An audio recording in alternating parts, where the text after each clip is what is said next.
Église du réveil dans la cacophonie, destitution du prophète Dodo Kamba de son poste d'évêque général, esprit qui domine la RDC, affaire esprit de Papa Wemba, pasteur Gédéon de la République de la Côte d'Ivoire, évangile dans la rue, authentique ou un rendement des comptes, politique. Quel est l'engagement de l'Église face aux élections prochaines? Affaire abracadabra avec le prophète Joël Francis Tatou. Affaire serpent dans l'Église avec le pasteur Walesa. Et enfin, affaire miroir avec la pasteur Joël Kabassé. Ce sont ces faits d'actualité que nous allons décrypter au cours de cette émission, ce énième numéro, parce que nous tendons vers le 100e, ici à Lubumbashi, avec l'homme de Dieu, le serviteur de Dieu, frère Antien Koulou. Madame, mademoiselles et messieurs, bienvenue sur le chemin de la vérité.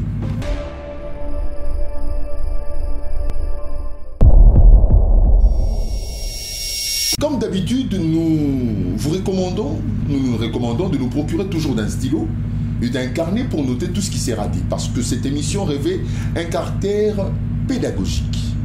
Au-delà d'être un programme de débats sociaux religieux qui aborde toutes les questions, l'approche religieuse ou spirituelle de toutes les questions, de tous les sujets qui taraudent nos esprits ou qui nous soumet, politique, économique, sociale, culturelle, religieuse, ainsi de suite.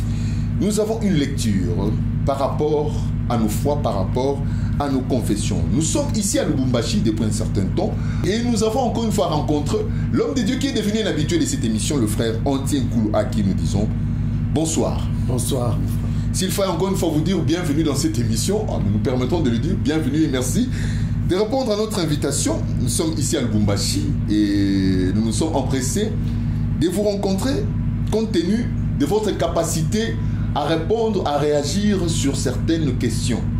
Et aujourd'hui, nous avons autant de faits d'actualité qui marquent cette période dans notre République, spécialement dans notre nation, la République démocratique du Congo. Frère Antien Koulou, pour le premier sujet, l'Église du réveil connaît un problème, un souci. Comme nous, vous avez assisté à la destitution du prophète Dodo Kamba.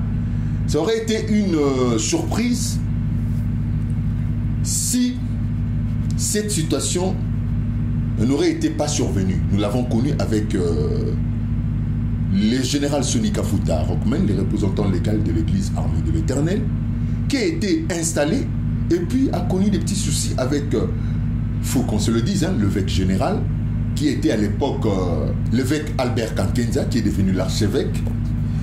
Et aujourd'hui, on ravit encore, on retire les bâtons de commandement de main du prophète Dodo Kamba. Quelle est votre réaction?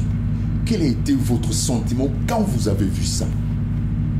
En fait, ma réaction par rapport à ça, ce n'est pas à ma qualité d'un chrétien, d'un croyant de la parole du Seigneur. C'est une réaction normale. Parce que, et tous dans ces histoires-là, ils utilisent le titre d'enfant de Dieu question de s'imposer dans leur égarement.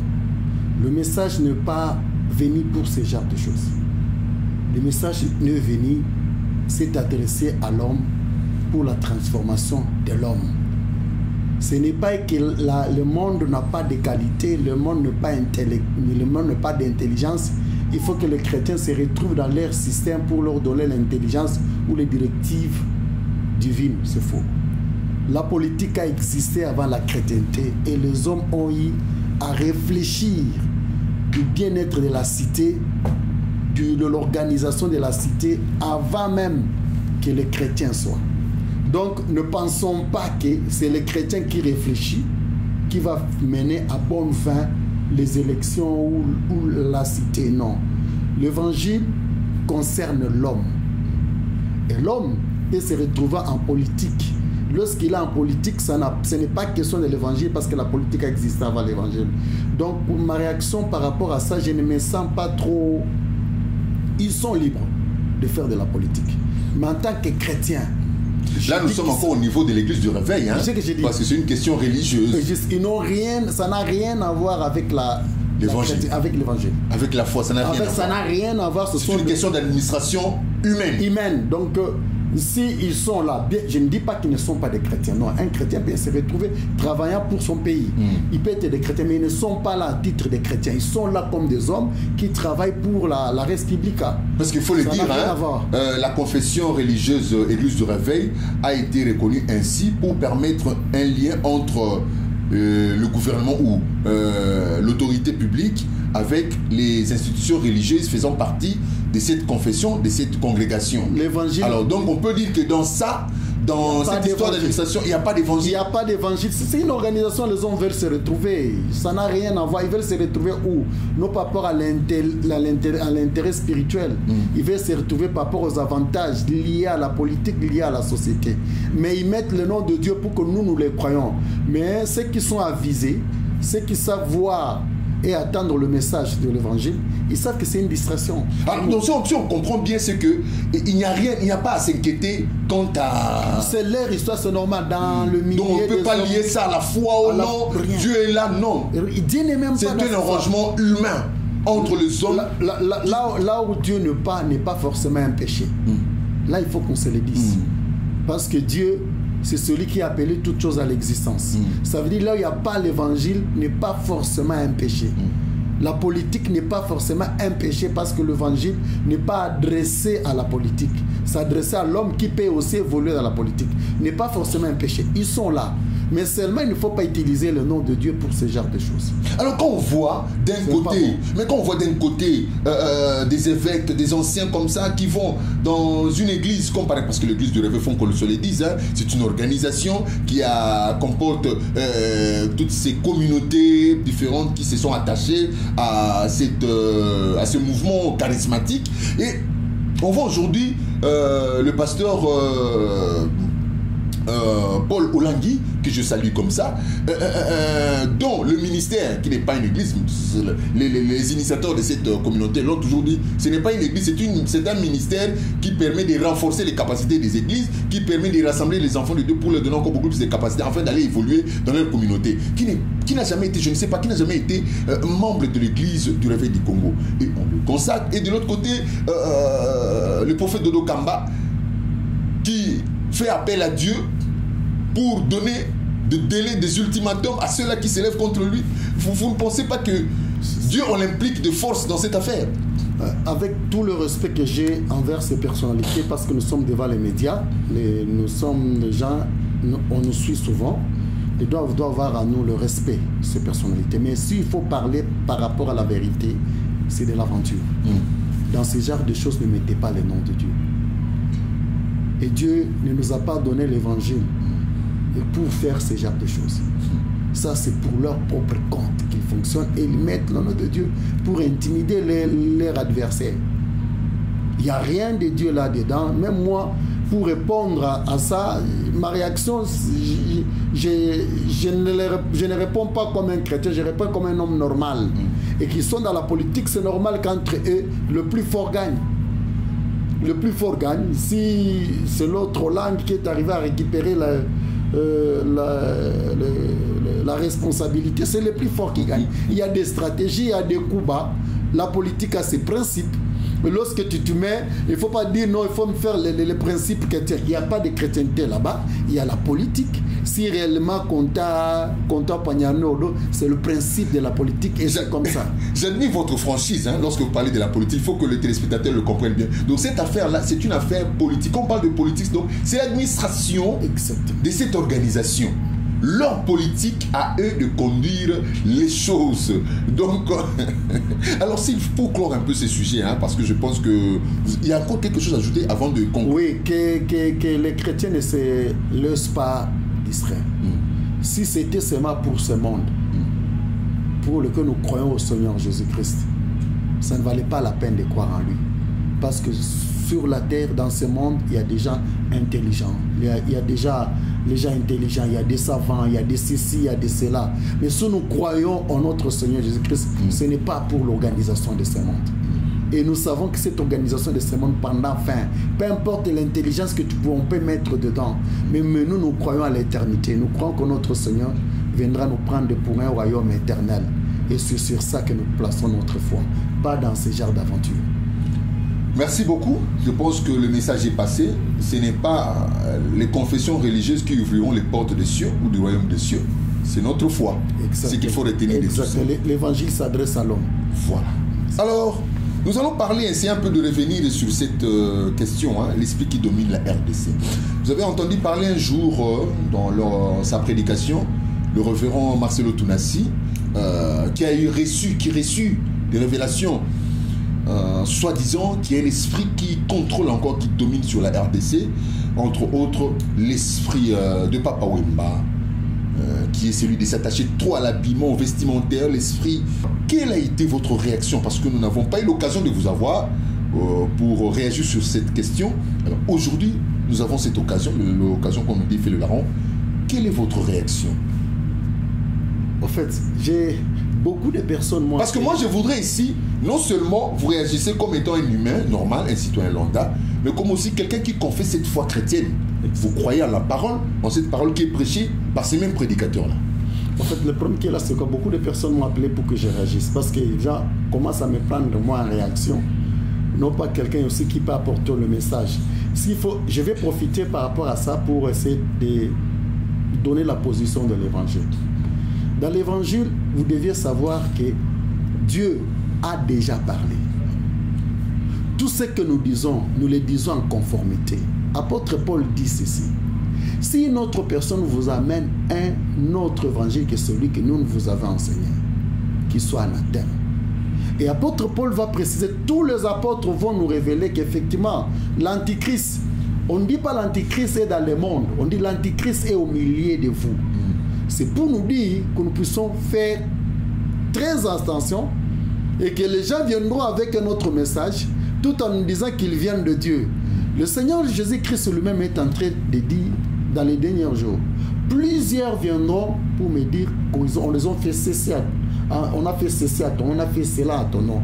Je leur dirai que je ne vous ai jamais connu. Ça veut dire, tout ce qu'ils nous disent aujourd'hui au nom de Dieu, au nom de Dieu, au nom de Dieu, Jésus-Christ nous a déjà dit à la fin quel sera leur sort. Ça veut dire, tout celui qui vient te dire au nom de Dieu n'est pas forcément il vient de la part de Dieu. Alors vous, en tant qu'enfant de Dieu, vous deviez voir la chose, essayer de conformer ça par rapport à l'évangile. Dans l'évangile, nous avons la loi. La loi vient de Moïse. Ça veut dire, même moi, je n'ai pas le droit, la loi de Dieu vient de Moïse, je n'ai pas le droit de venir t'interdire quelque chose au nom de Dieu que Dieu n'a pas interdit. Ou t'autoriser de faire quelque chose que Dieu... Au nom de Dieu. Et au nom de Dieu, que Dieu lui-même, si cela n'a pas été dit par Moïse. Donc moi, je ne peux pas venir, je te dis, mon frère, comme là, Masangaya Lissumu, prendre de la bière, c'est un péché. Tout ce qui est interdit, tout ce qui est autorisé, vient de Moïse. Lorsqu'un serviteur de Dieu vient t'interdire quelque chose, sa conformité de ce que Moïse a dit. Et puis nous avons la grâce. Dans la grâce, on dit tout ce qui n'est pas conviction. Tout ce qui n'est pas fruit d'une conviction est mal, est péché. Là, nous sommes dans la grâce. Mais si quelqu'un veut venir avec le langage de ne pas faire, de le faire, il doit se conformer à ce que Moïse a dit. Revenons à ce que le pasteur a dit avec tout le respect. Prenons par exemple par rapport à Papa Wemba, j'ai suivi. Lui, il préférait acheter un vêtement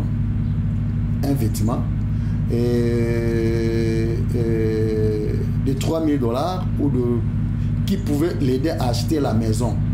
Il préfère acheter un vêtement à la place de la maison. Vous deviez savoir, il dit le vêtement, devant la face du Seigneur, la morale, c'est un habit souillé devant la face du Seigneur. À moins qu'il y ait une loi qui dit, par Moïse, qui dit ceci. Si vous êtes en face d'un vêtement, d'une maison, choisissez d'acheter une maison, pas un vêtement. Si la loi n'a pas dit ça, il nous a amenés sur un terrain de morale et qu'il a attribué ça à Dieu. Aussi, vous attribuez ce genre de choses à Dieu, c'est un danger. Parce que le matériel, peu importe sa valeur, tu vois la maison là où nous sommes, peu importe sa valeur, ça vaut vanité. C'est ça la valeur devant la face du Seigneur de tout ce qui est matériel. C'est lui qui achète un vêtement. Et c'est lui qui achète une maison. Devant la face de Dieu, c'est de la vanité. Nous irons avec ça nulle part. On sera dépouillé de tout ça avant de mourir. Ce n'est pas question de la valeur que l'homme a attribuée à la maison. Ça fait que Dieu considère plus la maison qu'un vêtement. Non. Et le jugement d'un serviteur de Dieu qui vient pour parler de la part de Dieu, il doit montrer aux hommes réellement la position divine. Même si tu achètes des villas et des villas, dis-toi qu'à la fin, tu seras dépossédé de ça. Le plus important, ce n'est pas ce que toi tu as. Le plus important, c'est ce que toi tu es. Et l'évangile n'est pas venu dans ce que nous avons. Car l'apôtre Paul a dit que celui qui possède vive comme s'il n'y a rien. C'est dépossédant de tout. Maintenant, lorsque vous dites maintenant aux gens, il faut choisir la maison. Maintenant, vous commencez à dire que la maison, devant la face du Seigneur, a plus la valeur que le vêtement. Or, ce qui a été donné à l'homme, c'était les habits. Avant la maison, ce fait dans la nature. Exact. Il y a beaucoup de réflexions qui se dégagent. Moi, je vais aller par rapport à l'évangile. Ils prennent le micro pour nous dire, pour nous parler de l'évangile. Mais lorsque vous entrez dans les fonds, ils nous parlent de leurs pensées, ils attribuent ça à Dieu. Et ça, c'est un danger. Bon, en fait, de toute façon, il avait déjà rectifié lui-même. Il a dit qu'il a dit tout bas et tout haut, tout ce qui s'est dit tout bas. Mais il a attribué le tout bas là à Dieu. C'est seulement ça. Et c'est ça le danger dans lequel aujourd'hui est les enfants de Dieu. Les hommes sont tentés d'attribuer leurs pensées à Dieu. Ou bien leurs pensées, ils couvrent ça pour que vous croyez en eux. Ils couvrent ces pensées-là en disant que c'est Dieu qui a dit. Il y a quoi à ce moment? Lorsque quelqu'un vient te dire, j'ai parlé avec Dieu, qu'on comprenne, il nous dit quoi? Qu'est-ce qui s'est passé? Pour que réellement comprenne la chose, effectivement, c'est Dieu qui lui a dit. Qu'est-ce qui s'est passé? Il a vu un ange ou un être mystérieux avec qui il a? Parce qu'actuellement, papa, moi c'est mon millier. Tu peux être avec un pasteur la nuit, regarde. La nuit, il réfléchit, il prend la Bible, il lit, regarde ce verset. Il réfléchit, je peux l'orienter comme ça, il réfléchit, papa. Il prend même le petit bouquet comme toi tu es là. Il commence à écrire ses réflexions. Mais lorsqu'il est sur la chair, il ne vous dit pas que j'ai lu la Bible, j'ai réfléchi, j'ai trouvé ça comme conclusion. Mais lui vous dit que Dieu m'a dit. Ce sont des révélations en fait. Non mais j'ai dit. L'esprit, c'est comme ça. C'est ce que j'ai dit. Maintenant il faut mettre qu'on cherche maintenant à savoir lorsqu'il dit. C'est pour cela. Si c'est réellement ces gens-là, c'est qu'ils disent que Dieu leur a dit. Et que c'est Dieu qui leur a dit. Plusieurs ne peuvent pas venir au nom de Dieu dans un même livre, mais se contredisent. Alors comment allons-nous savoir que c'est l'Esprit qui nous... Parce que le Seigneur lui-même a dit, l'Esprit vous conduira, vous instruira. Mais comment? Parce que l'Esprit, on ne le voit pas. Cet Esprit-là doit être conforme à ce qui est écrit. Vous comprenez? Maintenant, et lorsqu'il nous amène les choses que Dieu leur a dit, c'est pour nous aveugler par rapport à ce qui est écrit, qu'on les suive. Et il faut que les enfants de Dieu soient prudents dans... Oh, Dieu m'a dit. Lorsque Dieu t'a dit, essaie de retracer ce que toi tu dis, parce que Dieu n'a pas commencé avec toi. Dans ce que, comme je vous ai dit au départ, la loi, l'interdiction et l'autorisation vient de Moïse. Lorsque toi tu veux m'interdire quelque chose, tu veux faire voir que la chose est mauvaise. C'est en vertu de quelle loi? Parce que Dieu a donné la loi à travers Moïse, pas à travers toi. C'est ce qui s'est passé dans sa prédication. Il a dit tout haut ce qui était dit tout bas, mais seulement la différence, il a attribué le tout bas, le nom de Dieu, pour que les gens le croient. Et ça fait paniquer les gens. Mais le souci, en fait, c'est lequel?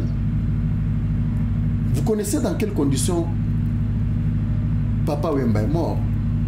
Je suis très convaincu que jusqu'en ce jour, cette famille ne s'est jamais ressaisie de cette mort. Une star est devant la télé, comme ça, il tombe et il meurt.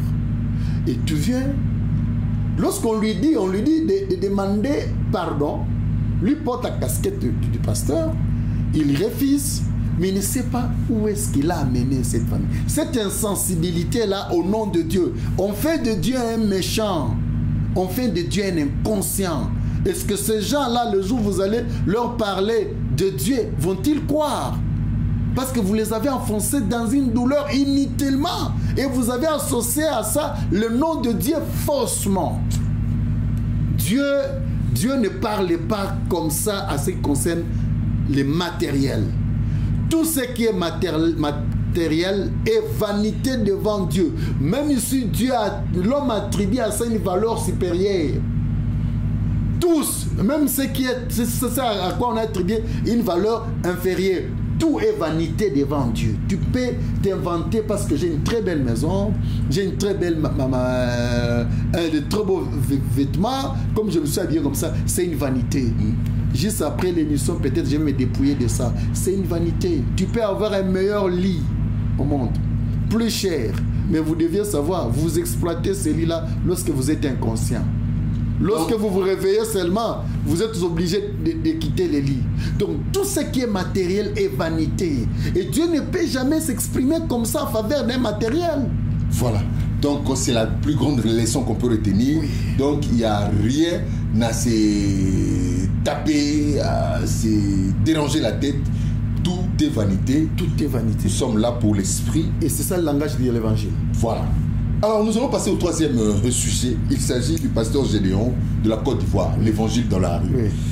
Est-ce un évangile authentique? Il prêche réellement? Ou bien il rend compte aux gens? C'est un rendement de compte. Je dis, bon, moi je vais m'attaquer à celui-là, comme moi j'ai mes opinions, comme moi j'ai mes pensées. Je pense que ce que je déclare est vrai. Que dites-vous? Hormis l'esprit ivoirien, si vous suivez les Ivoiriens sur les réseaux sociaux, pour que moi je sois pris pour vrai, il faut que l'autre en face soit pris pour faux. Hormis cet esprit, mais je respecte beaucoup la démarche des pasteurs Gédéon. Nous ne devons pas refuser que nous avons du n'importe quoi dans les milliers de gens qui viennent au nom de Dieu.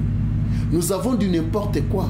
Alors il devait y avoir quand même quelqu'un qui frappe sur la table, qui s'élève pour dire non à toutes ces choses-là.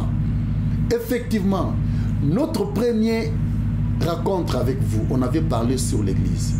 Je vous avais dit, l'église, ce ne sont pas les dominations que vous voyez. L'église, c'est l'être humain. Oui, les dénominations. L'église, c'est l'être humain. On suit l'être humain. L'être humain est dans des maisons, l'être humain est dans la rue, l'être humain est dans des bis. Et vous allez constater que l'église primitive, c'est de cette façon-là qu'il s'est comporté. On allait chercher là où est l'être humain. On ne cherchait pas à inviter l'être humain de venir vers nous dans une institution, restez là que nous appelons église pour qu'on vous enseigne. Non.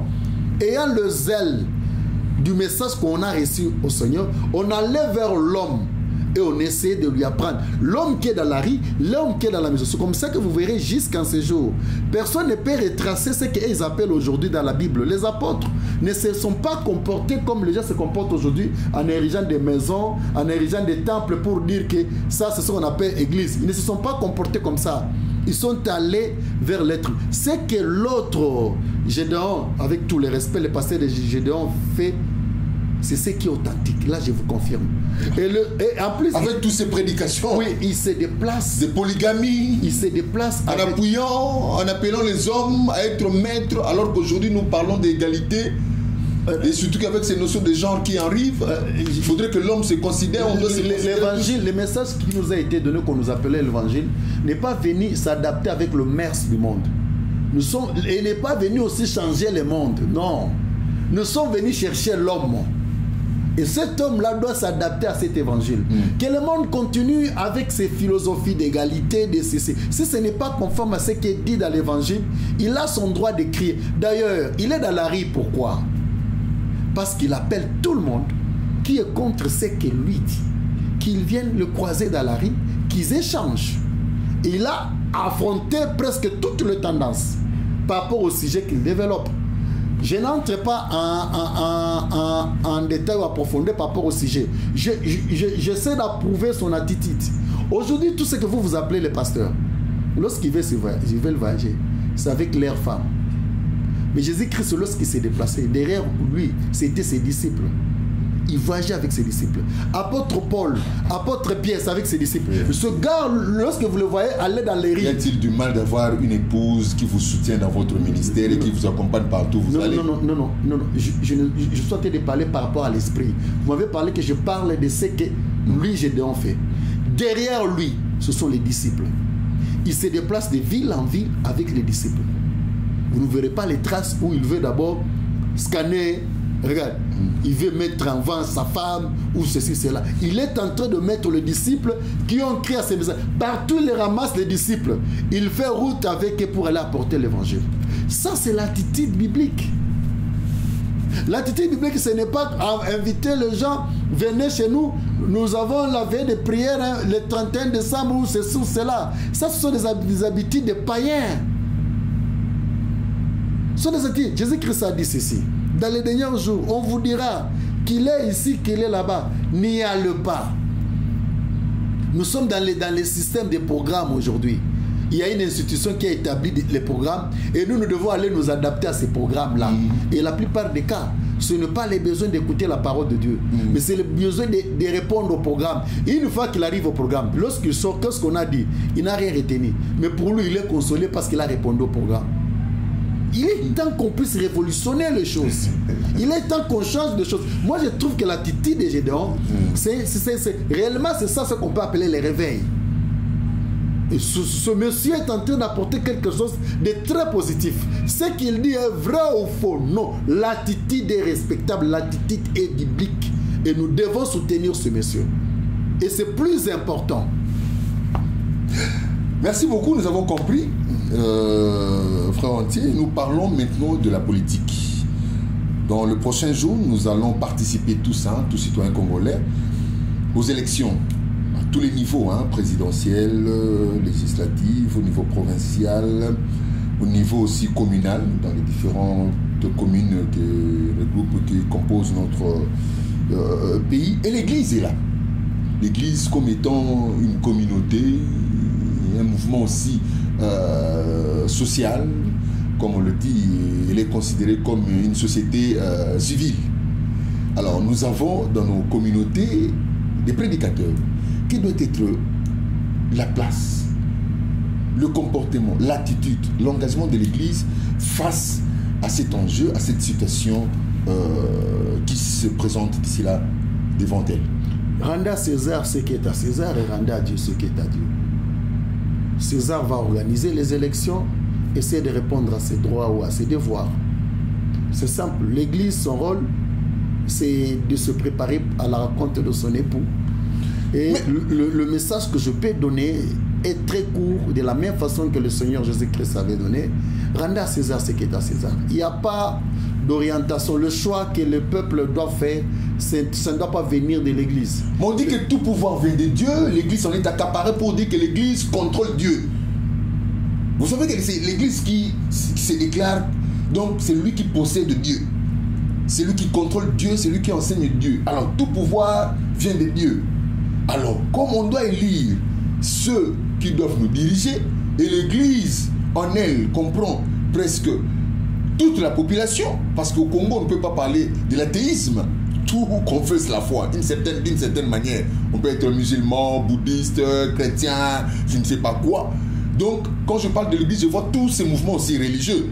L'Église d'une manière particulière, mais d'une manière générale, c'est tout le mouvement religieux. Il possède Dieu. Alors, vous ne pensez pas que l'Église est aussi impliquée dans le choix des dirigeants, des gouvernants qui seront établis? L'Église n'a pas un mot à dire pour influencer. Ce qui fait l'Église, d'abord, comme je vous ai dit, c'est l'être humain pour qui le Seigneur est mort. Je suis l'Église. Et ce qui fait de moi une Église, c'est un message que nous appelons l'Évangile. Ce n'est pas une organisation. Ce n'est pas une confession.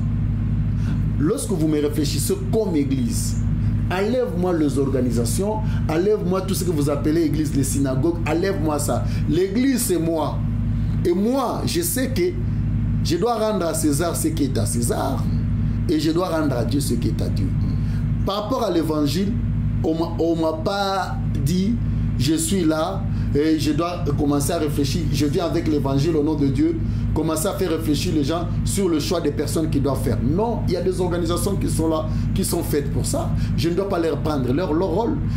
Ça ne regarde pas l'église. Il ne faut pas mélanger, vous allez distraire les enfants du Seigneur pour rien. Lorsqu'ils viennent pour écouter l'évangile, nous devons leur parler de l'évangile.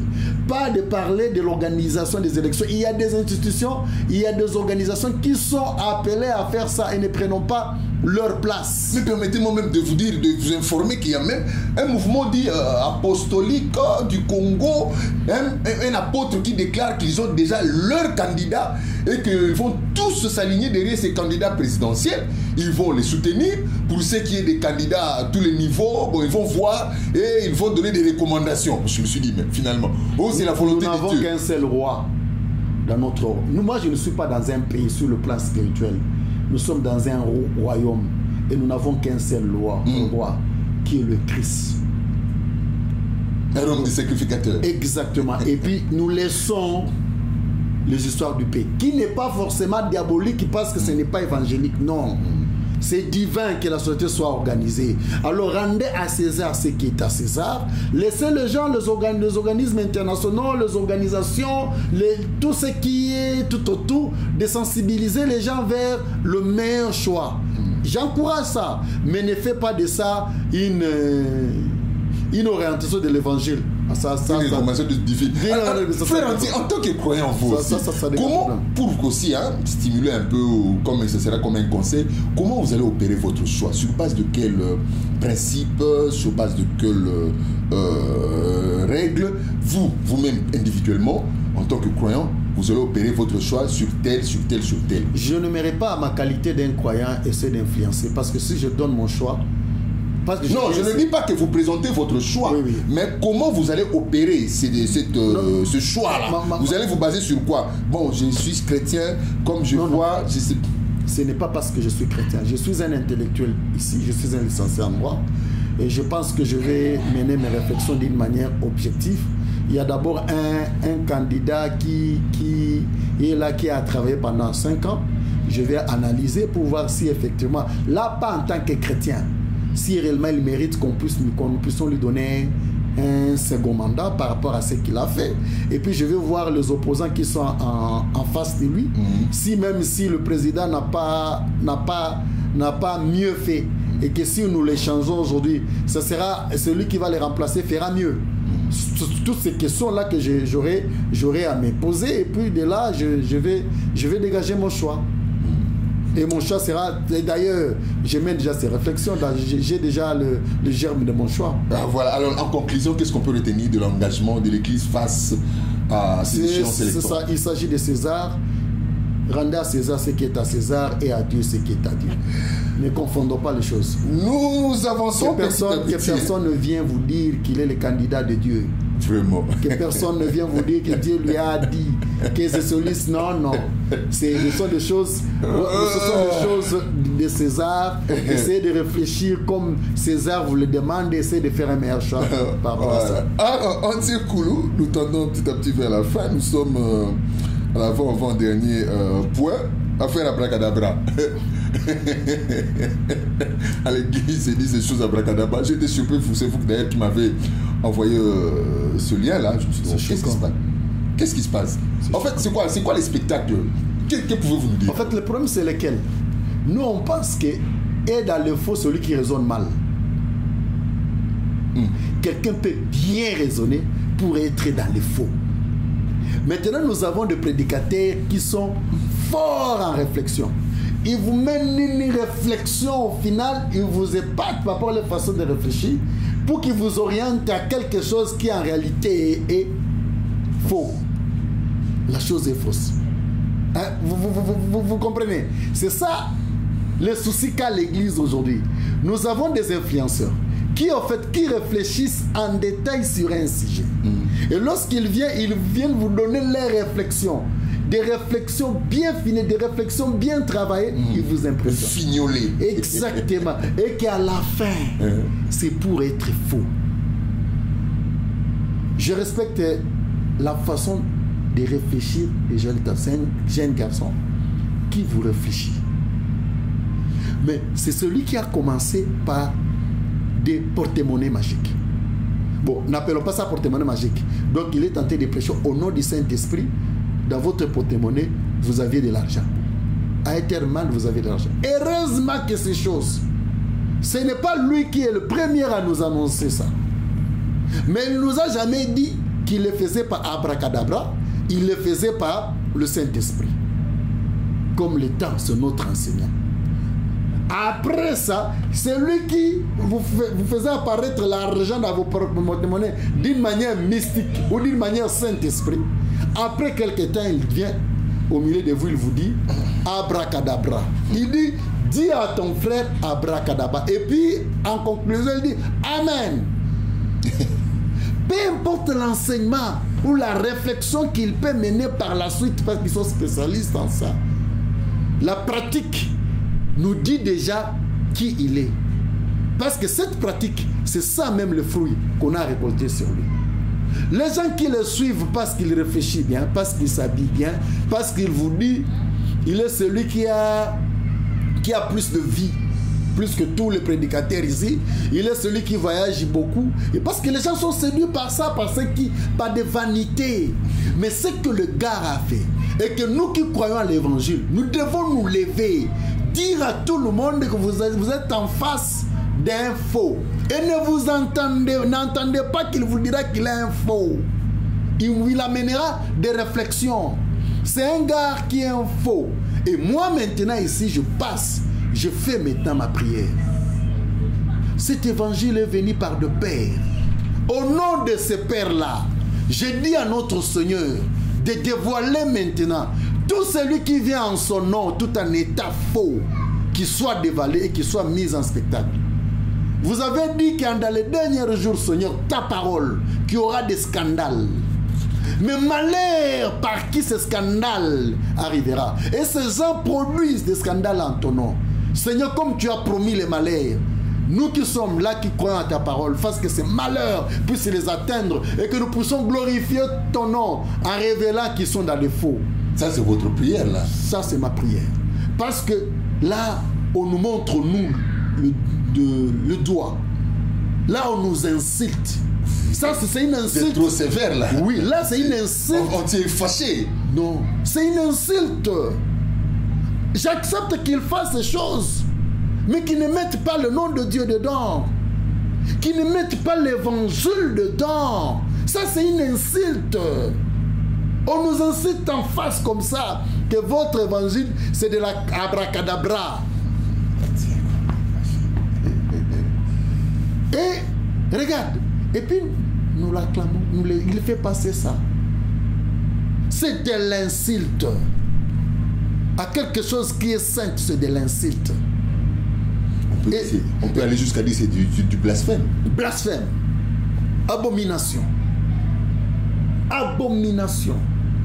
Ce qu'il a fait, c'est pire, même prendre une arme et tuer quelqu'un. Donc vous dites, quand vous dites c'est une insulte, c'est comme si quelqu'un qui a manqué du respect au Saint-Esprit, qui a insulté les gens. Il a manqué du respect. Il a minimisé la puissance. Il a manqué du respect à apôtre Paul, il a manqué du respect à apôtre Pierre, il a manqué du respect à tous ceux qui sont morts pour cet évangile.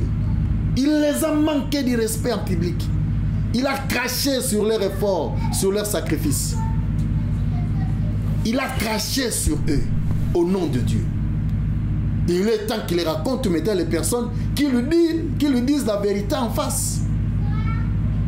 Moi, pour être béni, je n'ai pas besoin d'apôtre Joël Tatou.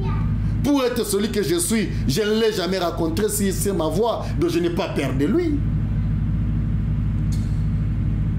Il doit comprendre que maintenant, là, l'évangile sera défendu par les gens, effectivement, qui le prennent au sérieux.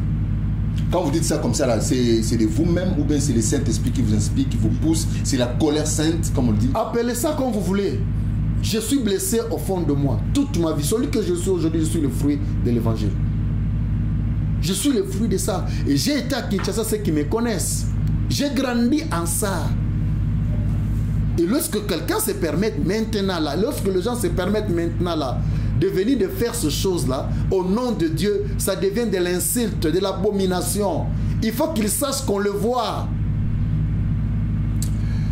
Affaire serpent à l'église, le pasteur Walesa qui fait témoigner un de ses délivrés, un de fidèles qu'il a eu délivré, de cet esprit de serpent qui produisait de l'argent. Vous avez été scandalisé. Très scandalisé, mon frère. C'est le même esprit. Ça veut dire comment se mettre à se permettre de dire n'importe quoi. Ça veut dire... Mais lui, il n'a pas été pour le serpent, il prévenait même. Non, le problème, c'est... Les délivrés eux-mêmes ont voulu apporter le serpent pour preuve. Malheureusement, on n'a pas... On les a délivrés de qui? Parce qu'on a amené même le serpent lui-même là-bas. On les caressait aussi. Et puis on l'a mis dans sa cage. Regarde. Et le serpent qui produit... Il fait être intelligent pour essayer de lier les événements. Est-ce que, dites-moi un peu, vous croyez à cette histoire-là d'un serpent qui produit de l'argent?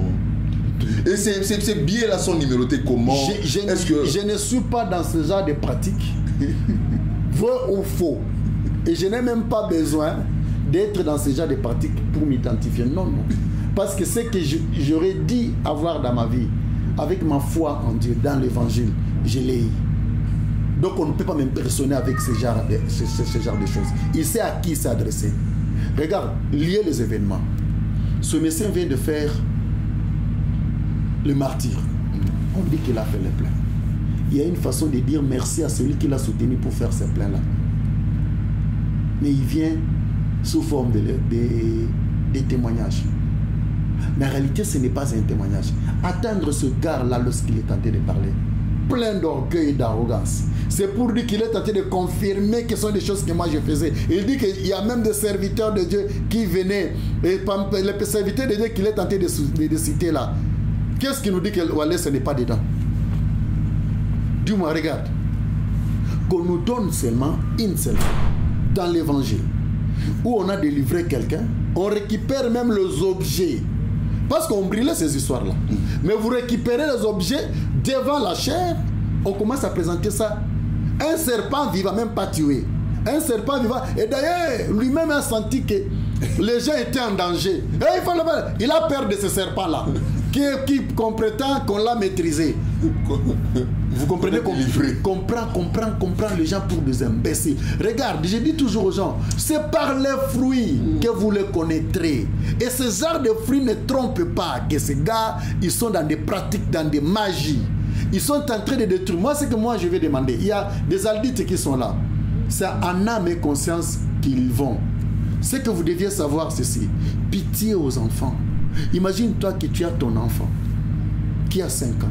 Il est allé ce jour-là à l'église. On lui montre au nom de Dieu un gros serpent vivant.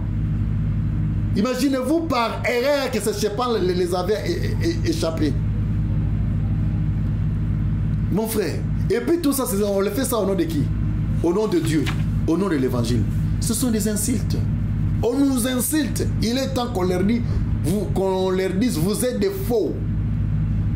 Parce que nous savons vous reconnaître par le fruit. Mais j'ai dit ceci, hein, je vais vous dire une chose. Ce n'est pas facile, même si vous réalisez que ces gens sont des faux, ce n'est pas facile de les quitter. Je lance encore ma prière. Mais parce que les dit, on nous enseigne que non, vous venez ici pour Dieu, vous ne venez pas pour l'homme. J'ai dit ma prière est à tous ceux qui sont dans ces jardins d'endroit. Que le Seigneur puisse envoyer sa force. Parce que je sais qu'ils ont déjà réalisé qu'ils sont dans les faux avec ces gens. Que le Seigneur leur donne de la force de quitter ces milliers, de se débarrasser de ces faux et de ne suivre que le Seigneur. Ça, c'est ma prière que je lance par rapport à tout ça. Affaire miroir pour clore l'émission de ce soir. Regardez-vous dans le miroir, dites-vous que vous êtes fort. Là, j'ai été aussi surpris d'avoir ce message. Papa Rémi, comment réagissez-vous quant à cette... Je n'avais pas de mots. Hein. Je me suis dit, bon, moi, comme je suis journaliste, je suis en quête toujours de la vérité. Je prends le fait, j'essaie d'analyser. Bon, je suis des spécialistes, hein. Bon, entre guillemets, frère entier spécialiste. Pour être grand, il faut aller s'émirer. Écoute, je ne dis pas que cette pratique est fausse. Elle n'est pas évangélique. Mais si c'est gens... Si vous voyez le mal dans ça, je me regarde dans le miroir me permet... C'est ce que j'ai dit. De voir... Lorsque les gens se lavent, ils se maquillent, ils vont pour leur écouter. C'est pour écouter ce que l'évangile dit. qui soient enseignés par rapport à l'évangile. Ils sont enseignés par rapport à l'évangile, non pas par rapport au monde. Parce qu'ils savent que notre Seigneur a promis de venir nous prendre pour l'éternité.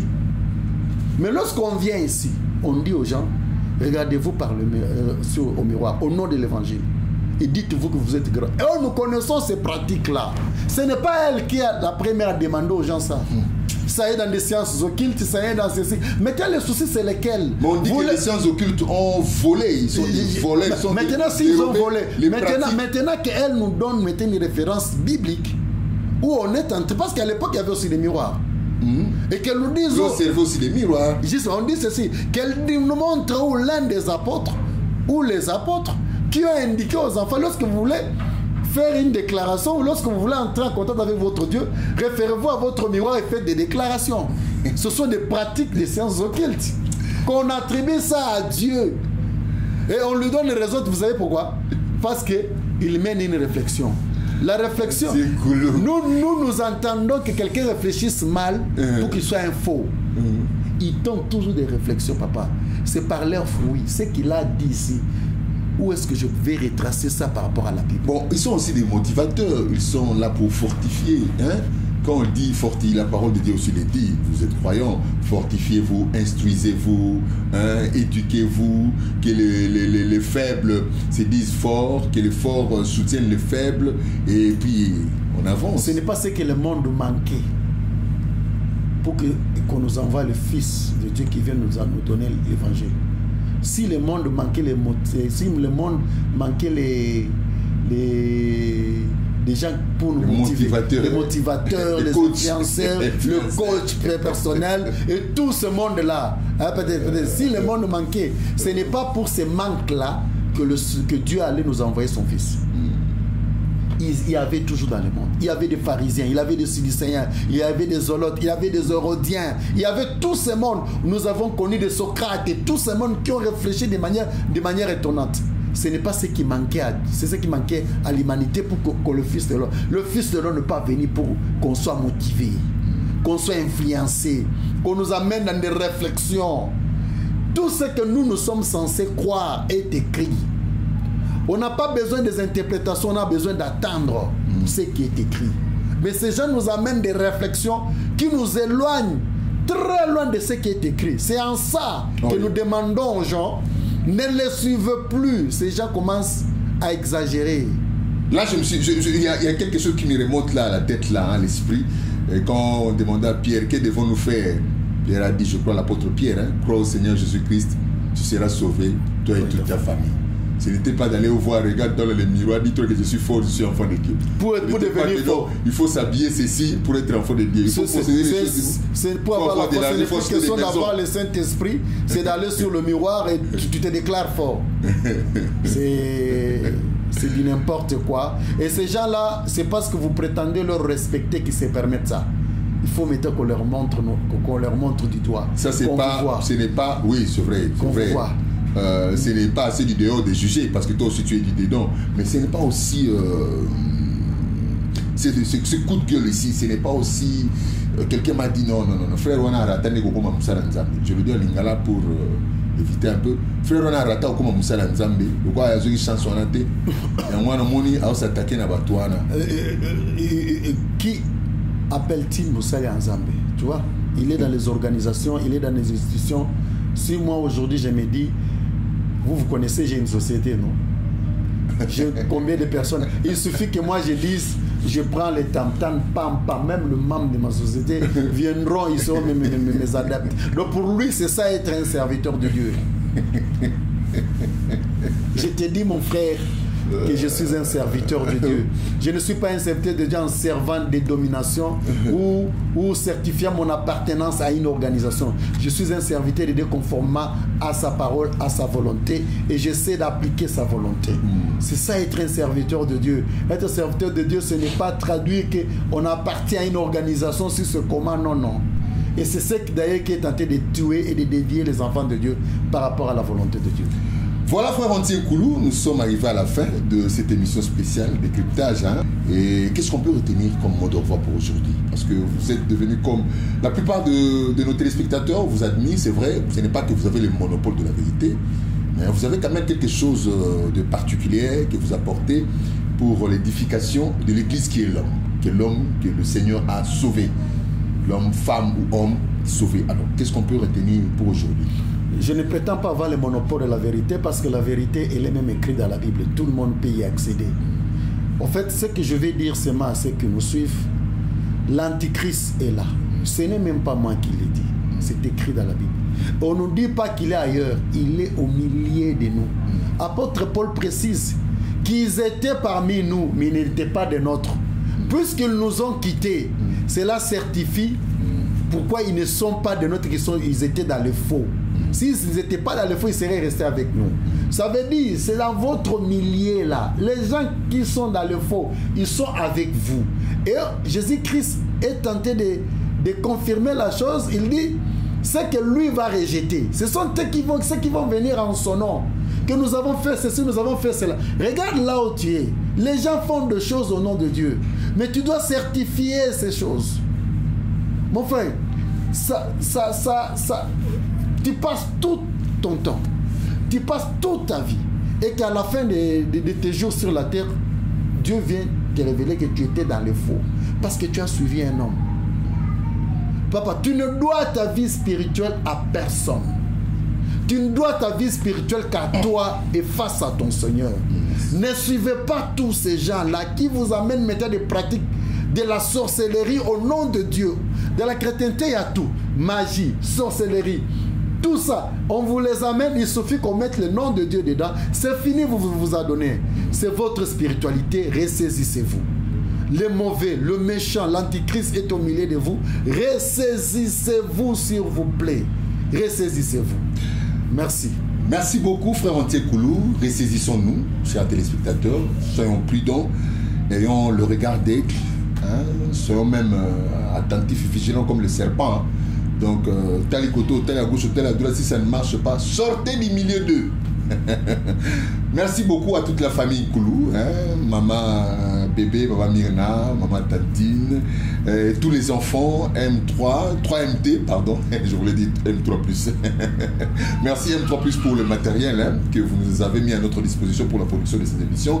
Merci à Nipra 3MT, Queen Mugarukaka, donc merci pour le moyen de transport mis à ma disposition pour circuler ici dans la ville de Lubumbashi. Que Dieu te donne encore merci.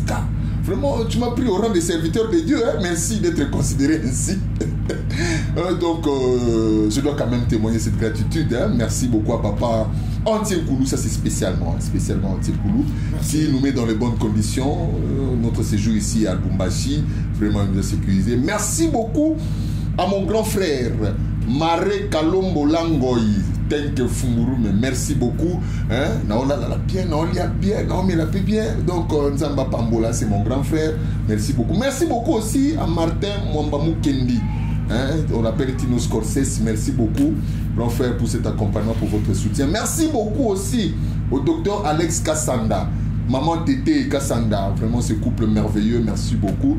Merci beaucoup au couple Kapoya, maman Francine et maître pasteur Ogi Kapoya. Vraiment, que Dieu vous bénisse. Merci beaucoup à ce couple. Merci beaucoup au couple Amissi. Maman Iguette Ngoyi Amissi et papa Bob Amissi, l'Abraham congolais. Merci beaucoup à vous tous. Merci beaucoup à la haute hiérarchie de Digital Congo. Madame Rita Bitota, Monsieur Papi Boabouy, pour la confiance. Nous prouver, enfin, de réaliser, de concrétiser notre mission. Merci beaucoup à Henri Toumbonio, depuis Kinshasa, pour la réalisation. Merci beaucoup à la coordination. Donatien Lutundula. On est ensemble, il n'y a pas de souci. Nous étions avec frère Antien Koulou qui dit la Bible. Merci beaucoup à mon pasteur, le char de racheter, le prophète Émile Moufouta. Merci beaucoup à toute la famille Moukendi. Il y a des Domouka depuis la Bruxelles, Madame Nathalie Mafouta Mouka. Merci à toute la grande famille Moukendi, à vous tous, famille Kalonji. Merci beaucoup à Djem Kafore, Verjika Kadjilo, Maman Nayari Forlo, à tous les enfants. Merci beaucoup à mon épouse, madame. Merci beaucoup. Les séjours se passent bien ici à Lubumbashi. On se retrouve prochainement pour un nouveau numéro, toujours sur le chemin de la vérité. Au revoir.